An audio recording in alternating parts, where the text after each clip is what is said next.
You don't have to do it like the masters have done in the past, but you're modeling after what has come before you.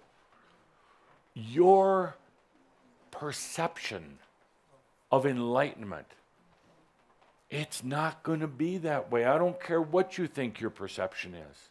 It's not going to be that way. Other than perhaps free, being free. But I contend also that you really don't know what it's like to be free. You have very limited, confined concepts of freedom, really. So you imagine freedom, and I feel your energy when you say, yeah, yes, I want to be free. Now you want to be a little less of a slave, but not totally free. So you carry a model of what it's like to be enlightened. Could you please, starting from this moment, let that go? Because it's not what you think at all. The model that you have is something based on the guys I hang around with. They do not want you doing enlightenment like they did or like I did. They have no concept of living ascension. That's why if you go to them and ask them about what it's going to be like or what it is like right now in a quasi-enlightened state, you know what? They have no idea. Don't believe them if they start giving you advice. Don't even believe me, because you're doing it different. The energy, particularly starting with this event of December 21st, but actually going way back when, the energy is very different. Consciousness is different, and the word enlightenment is different. When I say enlightened master, most of you have some image of a guru sitting up on top of a mountain in total bliss. You know what? I'll tell you right now, one thing I do know by watching you, you as an enlightened being are not going to be a bliss ninny. You're not.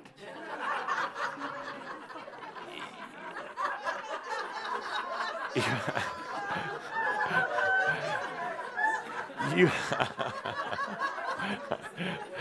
bliss ninny. Would you write that, Ricky? You're not going to hang around public restrooms in white robes, sprinkling smoke and water on people. No, you're going to be real. You're going to be in life. You are going to be more clear and more arrogant and stronger than I am with you. No, truly, why? Because as an enlightened being living on the planet, your tolerance level is going to be low. And you probably thought enlightened beings would just had all this patience. Not at all. You're going to have less patience than I do. You're gonna, when somebody comes to you and starts spewing macchio all over your newly shined expensive shoes, you're going to cut them off faster than I've ever been rude to you at the microphone. Why? No patience. Why? Because you are going to know it can be done. I do not have time for your feeding that you are trying to do on me right now, and I call you on your game, you vampire. See, you're going to be terrible. You're going to make me look like a saint, which I am.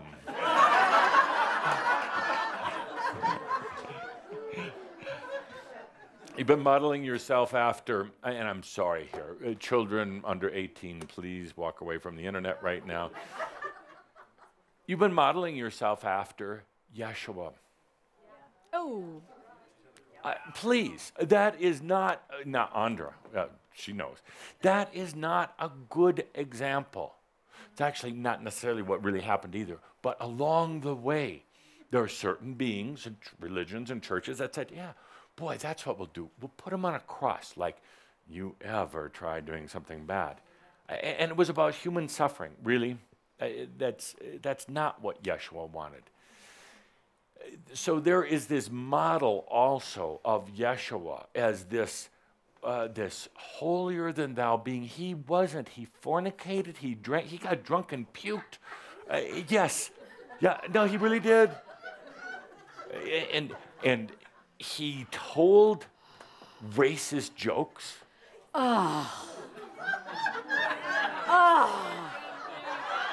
I knew you couldn't go the whole meeting without did. getting to me. He told politically incorrect jokes about the Romans. Wouldn't you have if you lived in Jerusalem back then? Hey, did I tell you about the Roman who? So that's a model that's imprinted into many of you. And then you hear the stories of walking on water. That was totally fabricated, totally fabricated. And the stories of the healing. Yeshua was the first to say he wasn't a healer, but he knew how to bring out the healing within you. He knew how to get so laser focused. And he wasn't necessarily nice about it. A beggar or a sick person would come up to him. He didn't do the, oh, you poor thing. But he's like, are you going to heal yourself or not? And he would look them straight in the eye. And when they started doing the mumbo jumbo, he would laser focus on them until they felt it within themselves. And then he would basically say to them, when I see you next time, you better be dead or healed.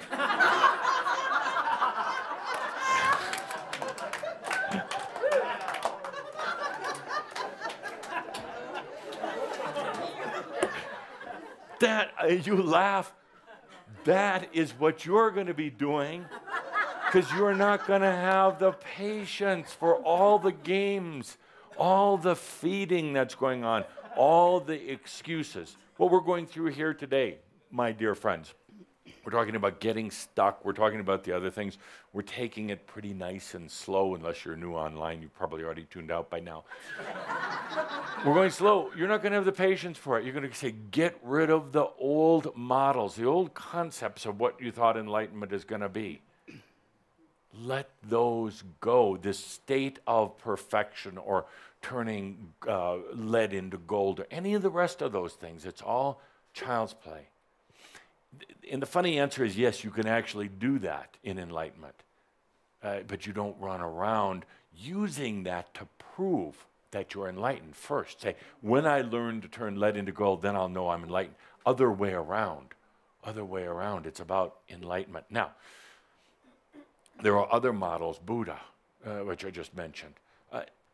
Buddha did it with a lot of suffering, which you don't need to do, but somehow you like to walk in Buddha's shoes or sandals, walk along that same path. Why?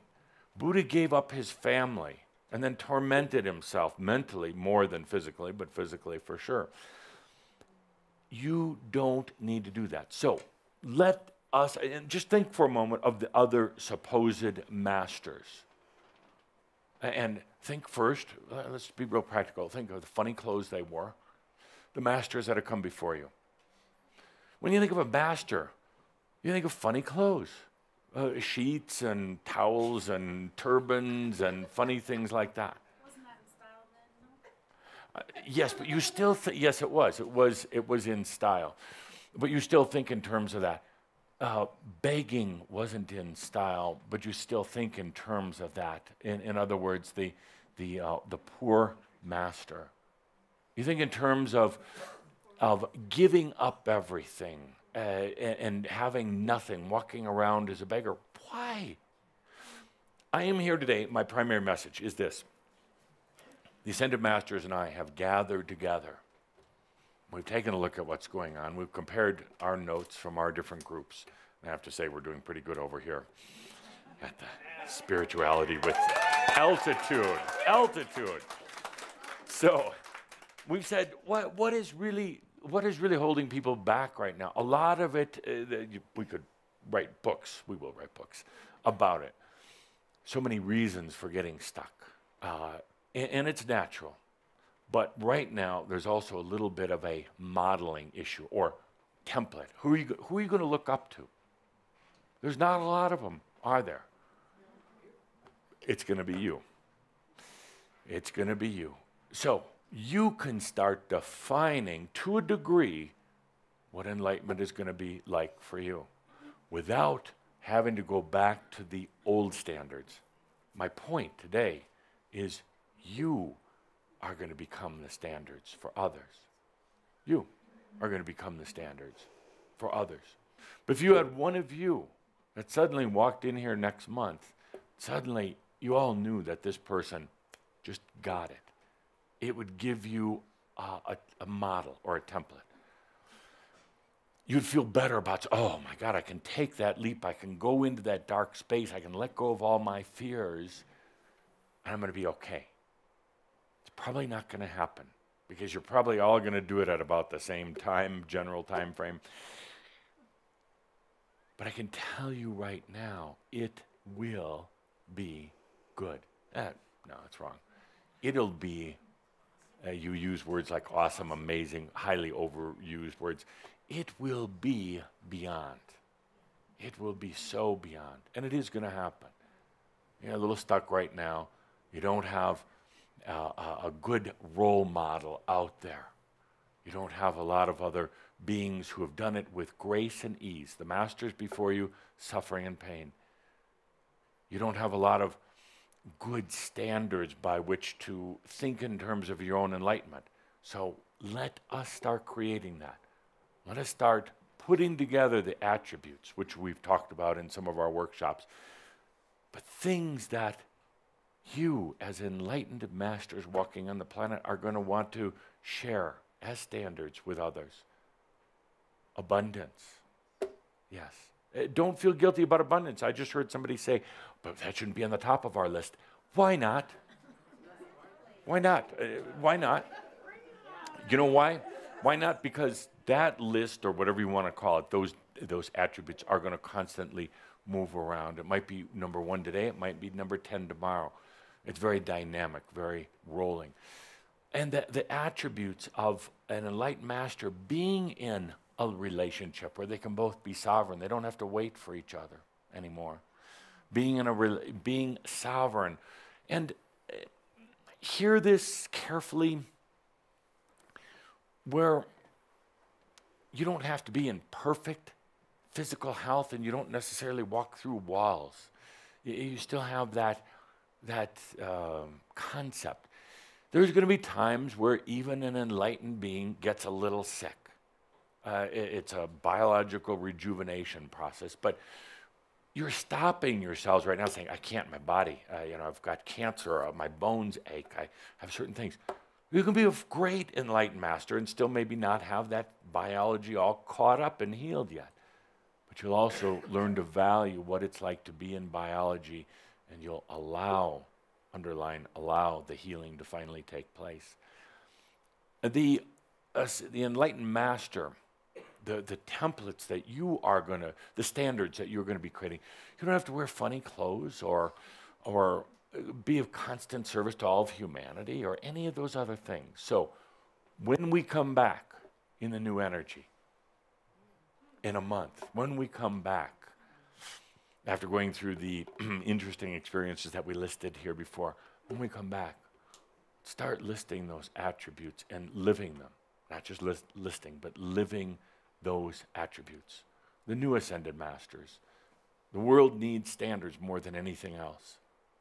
Wouldn't it have been nice if you had had a bunch who were standing right here in front of you?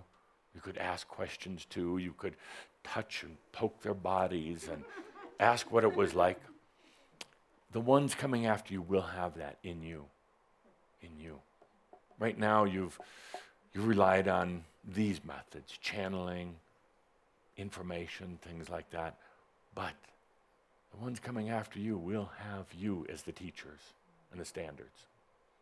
You get a little stuck right now, and right now more than any time is natural to get a little stuck in enlightenment. Energies are converging, they're strong, your body reacts, your mind goes a little crazy, you have a little abundance issues, which in the long run aren't going to mean anything, Larry. Get a little stuck, you take a deep breath. And you know what I'm going to say next, because it's 5 o'clock. Take a deep breath and you remember that all is well in all of creation. And so it is. All right.